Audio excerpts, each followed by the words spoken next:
அமெரிக்காவோட அதிபரான Donald Trump அவர்கள் ரகசியமா கையெழுத்து போட்டிருக்காங்க. டிபார்ட்மெண்ட் ஆஃப் வாரா மாறிடுச்சு அப்படிங்கிற போன பதிவுல பார்த்திருப்போம். இப்போ டிபார்ட்மெண்ட் ஆஃப் வார்ங்கிறது அபிஷியலா செக்ரட்டரி ஆஃப் ஸ்டேட் இருக்கிறார் இல்லையா, அமெரிக்காவோட secretary of state Peter Hegseth அவரோட பேரு, இந்த பதவி எல்லாத்தையும் வந்து பார்த்தீங்கன்னா மாத்திட்டாங்க. டிபார்ட்மெண்டோட பேரை வந்து பார்த்தீங்கன்னா டிபார்ட்மெண்ட் ஆஃப் வார்னு மாத்திட்டாங்க. செக்ரட்டரி ஆஃப் வார் அப்படிங்கிறத வந்து பார்த்தீங்கன்னா மாறிடுறாங்க. ஸோ இதுக்கப்புறம் அமெரிக்கா வார் மோடுல என்ட்ரு ஆயிருக்காங்க அப்படிங்கறத இந்த உலகத்துக்கு வந்து பாத்தீங்கன்னா தெரியப்படுத்தி இருக்கிறாங்க. இப்போ அமெரிக்கா போருக்கு தயார் அப்படிங்கறத வந்து பாத்தீங்கன்னா சொல்லாம சொல்லியிருக்காங்க. வரக்கூடிய யுகம் அப்படிங்கிறது போருக்கான யுகமா அப்படிங்கிற அச்சங்கள் பலருக்கும் வர ஆரம்பிச்சிருச்சு.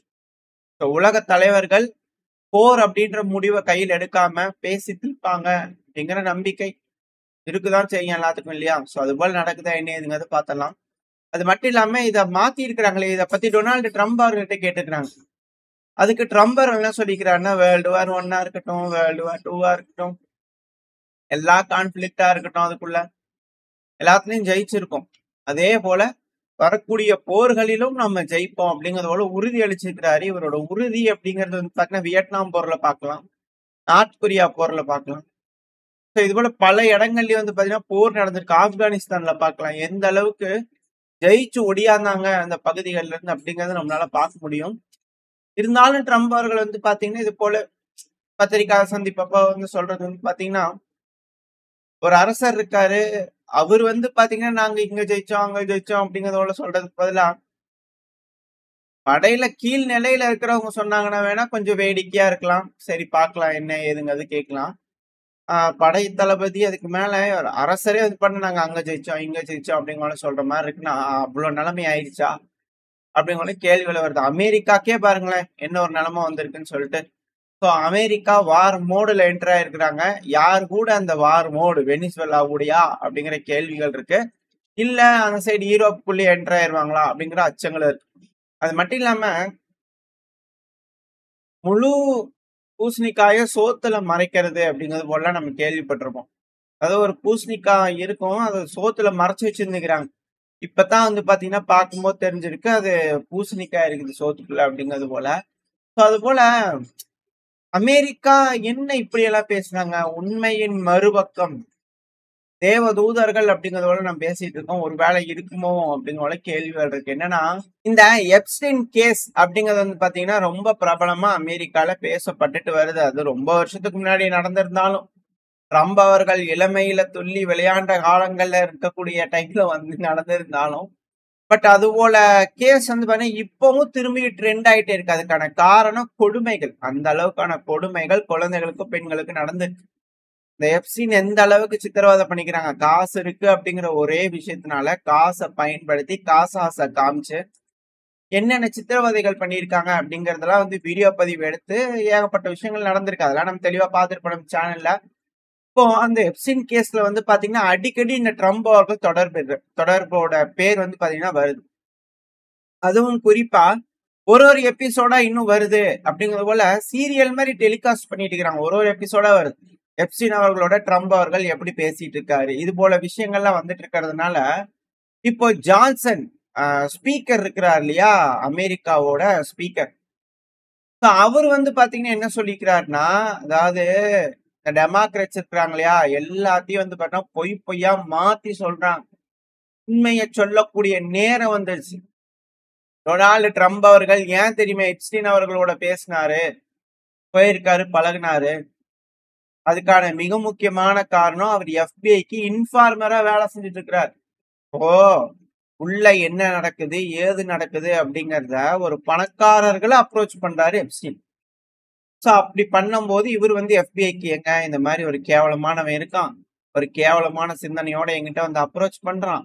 ஸோ அதனால நான் போய் என்ன நடக்குதுன்றத பார்த்துட்டு அவங்க கூடயே பழகி முழு தகவல் உங்ககிட்ட சொல்றேன். ஒரு அண்டர் கவர், காசு இல்லாம ஒரு அண்டர் கவர் ஏஜென்ட்டா வந்து பாத்தீங்கன்னா எஃபிஐக்கு வேலை செஞ்சிருக்கிறாரு ட்ரம்ப் அவர்கள். இப்பேற்பட்ட புனித ஆத்மாவை நீங்க என்னெல்லாம் பேசுறீங்கப்பா. அவர் உள்ளேயே இருந்து எப்ஸ்டீனை புடிச்சு கொடுக்கற வரைக்கும் எல்லா வேலையும் மாத்துக்கிறாருன்னு சொன்னாலும் ஆச்சரியப்படுறதுக்குல. மிக முக்கியமான ஒரு நபர், தங்கமான ஒரு மனுஷன் ட்ரம்ப் அவர்கள். அவரை பத்தி தப்பா நினைச்சிட்டேன் நானே அப்படிங்கிறது போல எனக்கே கொஞ்சம் ஃபீலிங் வந்துருச்சு. பட் இருந்தாலும் இவர் இது போல சொல்லிக்கிறாரு. பார்ப்போம். டெமோக்ராட்ஸ் வந்து இப்படி ட்விஸ்ட் பண்ணியா பேசிட்டு இருக்கிறாங்க அப்படின்ற குற்றச்சாட்டுகள் இருக்கு. மட்டும் இல்லாம இந்த டிபார்ட்மெண்ட் ஆஃப் வார் இதெல்லாம் சொல்லிட்டு இருக்கிறாங்க இல்லையா? இதனால எனக்கு ஒரு ஞாபகம் வந்துச்சு. இந்த யூரோப்புக்கு போலான்னு நினைக்கும் போது இதெல்லாம் ஒரு செய்தி நெட்டு வரணுமா அப்படிங்கிறது போல இருக்கு. பட் இருந்தாலும் இந்த கொஸ்கொசா அப்படிங்கிறது போல இருக்குல்ல, இந்த கொசோவா அதான் கொஸ்கொசான்னு சொன்னேன். அதுக்கான காரணம் இருக்கு. அவங்க என்ன பண்ணிக்கிறாங்கன்னா ஒரு போஸ்ட் போட்டிருக்காங்க இந்த கொசோவால இருந்து, சாரி சைனா ரஷ்யா, கொசோவாவும் அமெரிக்காவும் இணைஞ்சதுதான் இந்த வேர்ல்டுலயே ஸ்ட்ராங்கஸ்ட் ஆர்மி அப்படிங்கறத வந்து பாத்தீங்கன்னா போட்டுக்கிறாங்க. உங்களுக்கு தெரியல போல நினைக்கிற அந்த அம்மாக்கு அமெரிக்காவோட ராணுவம் எப்பேற்பட்ட ராணுவம்னு சொல்லிட்டு முதல்ல எல்லாம் முடிச்சு சர்வமும் அழியிற கடைசி நிமிஷத்துலதான் அவங்க உள்ள வருவாங்க அப்படிங்கிறது தெரியல. சரி பார்ப்போம். ரஷ்யாவும் சைனாவும் உள்ள என்டர் ஆகுறாங்க அப்படின்னா இவங்க 2 பேர் மட்டும் இந்த கொசோவா அமெரிக்காவோட வருவாங்கன்ட்டு இல்ல, Laos, Vietnam, north Korea, Iran எல்லாம் சேர்ந்துதான் கிளம்ப இருக்குவாங்க. அதெல்லாம் கூட்டி பாத்தீங்கன்னா எப்படி அப்படிங்கிற கேள்வி இருக்கு. இது எப்படி அவங்க ஏதோ ஒரு யோசனையில இருக்கிறாங்க. சரி, ஓகே. இப்ப நம்ம இந்த ரஷ்யா உக்ரைன் பிரச்சனைக்கு வந்துடலாம். இந்த ரஷ்யா உக்ரைன் பிரச்சனையில வந்து பாத்தீங்கன்னா கருங்கடலில் ஆட்டங்கள் ஆரம்பிக்குது. திரும்பவும் வந்து பாத்தீங்கன்னா கருங்கடல்ல நேவல் ட்ரோன்களை உக்ரைன் வந்து பாத்தீங்கன்னா ரஷ்யாக்கு எதிராக அனுப்பிச்சு விட்டுக்கிட்டே இருக்கிறாங்க. இத பெருமளவுல தடுத்து நிறுத்திக்கிட்டு இருக்காங்க. இதெல்லாம் என்னன்னா ரஷ்யாவோட அந்த ஆயுதங்களோட வளர்ச்சி. அது கடல்ல ஒரு சின்ன வெசல்ல வந்து பாத்தீங்கன்னா துல்லியமா தாக்கி அழிக்கிறதுங்கிறது ரொம்ப ரொம்ப சிக்கல். கொஞ்ச நாளைக்கு முன்னாடி ஆர்ட்லரி யூஸ் பண்ணி எல்லாம் அடிக்கிறாங்க அப்படிங்கிறது பார்த்தோம். அந்த அளவுக்கு அட்வான்ஸ்மெண்ட் வந்து பாத்தீங்கன்னா போயிட்டு இருக்கு. அது போல இப்ப திரும்ப ஒரு நேவல் ட்ரோன் ரஷ்ய தரப்பு வந்து டெஸ்ட்ராய் பண்ணிக்கிறாங்க. அதாவது இது போல விஷயங்கள் நடக்குதுதான். பட் ஆனா இப்ப சமீப காலமா கிரீமியாவை மையமா வச்சு அதிகப்படியான தாக்குதல்கள் நடக்குது. மேபி ரஷ்யா இந்த ஒடசாவை நோக்கி போகலாம், இல்ல உக்ரைன் இந்த கிரீமியாவை நோக்கி வரலாம். மேபி எஸ்கலேஷன் இருக்கலாம் அப்படிங்கிற அச்சங்கள் இருக்கு. நான் போர் அப்படிங்கிறது வந்து பாத்தீங்கன்னா நாளுக்கு நாள் வலுவடைச்சுக்கிட்டே இருக்கு இல்லையா? சோ இந்த ஒரு காரணத்தினாலதான். இப்படி இருக்கும் சமயத்துல தான் ஸ்லோவாக்கியாவோட ஃபிகோ அவர்கள் வந்து பாத்தீங்கன்னா எஸ்சிஓ சமிட்டுக்கு போயிருந்தாரு. அங்கெல்லாம் பேசிக்கிறாங்க.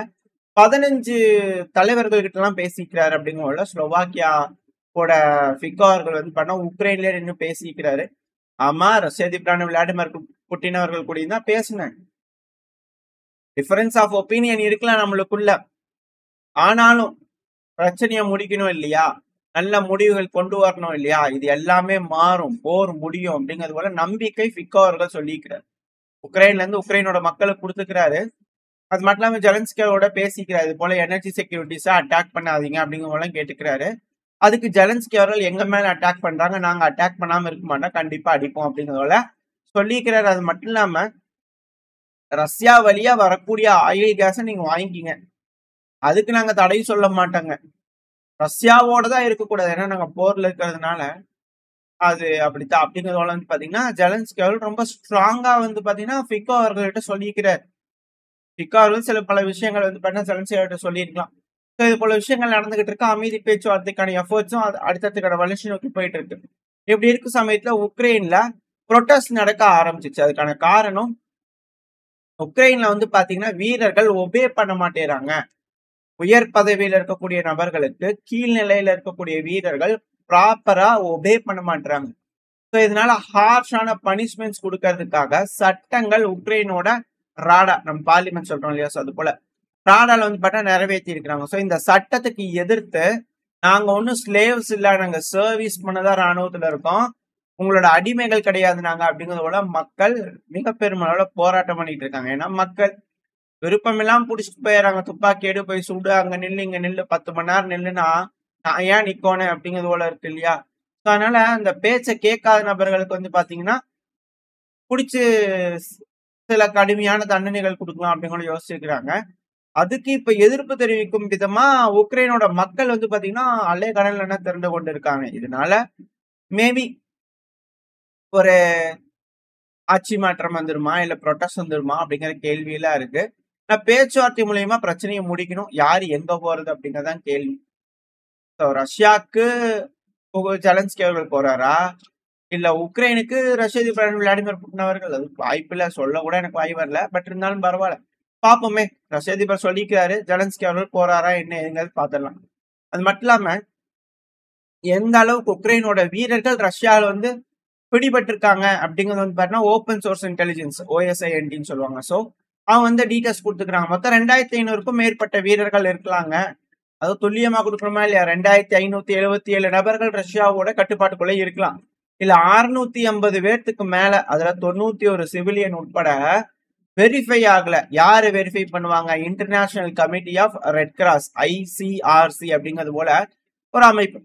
இவங்க வந்து கன்ஃபார்ம் பண்ணும். இருதரப்புலயும் இவங்க கன்ஃபார்ம் பண்ணுவாங்க. கன்ஃபார்ம் பண்ணி ஐடென்டிஃபை பண்ணாதான் அவங்கள அக்செப்ட் பண்ணிக்குவாங்க. பிரிசனர் ஆஃப் வாருக்கு வந்து பண்ண இருதரப்புலயும் எக்ஸ்சேஞ்ச் பண்ணுவாங்க.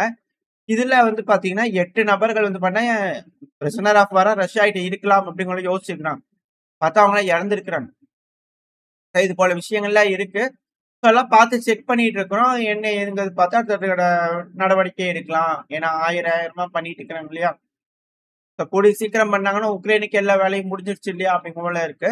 இனி எந்த அளவுக்கான பிரிசனர் ஆஃப் வார் இரு தரப்புலயும் இருக்கிறாங்க அப்படிங்கிறத ரஷ்ய தரப்புல என்ன சொல்றாங்க அப்படிங்கிறது பார்க்கலாம். ஏன்னா இது வந்து கூட ஒரு சைபர் கம்மியா சொல்றாங்க அப்படிங்கிறது போல இருக்கு. RSS வரதான். வெயிட் பண்ணி பார்ப்போம். ஓரளவுக்கான தகவல்கள் இந்த பையில பார்த்துருப்போம்னு நினைக்கிறேன். இதோட இந்த பதிவு நான் முடிச்சுக்கலாம். இந்த பதிவு எப்படின்னு உங்களுக்கு பிடிச்சிருக்கா? பிடிச்சுன்னா லைக் பண்ணிட்டு உங்க ஃப்ரெண்ட்ஸ் நம்மளோட ஷேர் பண்ணிக்கோங்க. அது கூட மறக்காம இந்த பதிவு பத்தி உங்களோட கருத்துக்களை கமெண்ட் செக்ஷன்ல சொல்லுங்க. இந்த பதிவு நல்லா இருக்கும்னு நம்பிக்கையில் அடுத்த பேர் உங்களை சந்திக்கிறேன். Stay safe. பை.